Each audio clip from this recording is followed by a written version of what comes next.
বাংলাদেশে এমন একটা ইউটিউবার ছিল যে কিনা এমন এমন চ্যালেঞ্জ ভিডিও মেক করতো যা কোনো ইউটিউবারই পারতো না।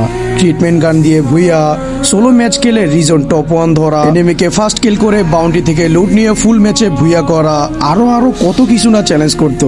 কিন্তু ওই ইউটিউবারটা আমাদের মাঝ থেকে হারিয়ে গেছে। বর্তমানে জ্ঞান মাস্টার সবাই চাইলে ইজিলি উঠতে পারে, কিন্তু তখনকার সময় জ্ঞান মাস্টার উঠতে হলে তুমি যদি 20টা কিল করেও ভুইয়া নাও তোমাকে 10+এর বেশি দিবে না। তখনকার সময় ওই ইউটিউবারটা সোলো খেলে জ্ঞান মাস্টার উঠে, শুধু জ্ঞান মাস্টার উঠে গেছে জাস্ট এটাই ভাবতে পারেন না, তিনি ছিল রিজন টপ 1 শুধু সোলো ম্যাচ খেলে। ওনার ম্যাচ, ওনার স্কোর দেখে পুরো বাংলাদেশ অবাক হয়ে যেত, ভাই এই কোন ইউটিউবার ভাই এত স্ট্রাগল করে। আমার ভাই আগের দিনগুলো এখনো চোখে ভাসে, যখন আমি পকিত পাওয়ার ভিডিও দেখতাম আর খেতে বসতাম। সোলো কিং পকিত পাওকে কারা কারা আগের থেকে চেনো অবশ্যই কমেন্টে জানাই যায় যে উনি কেমন ইউটিউবার ছিল।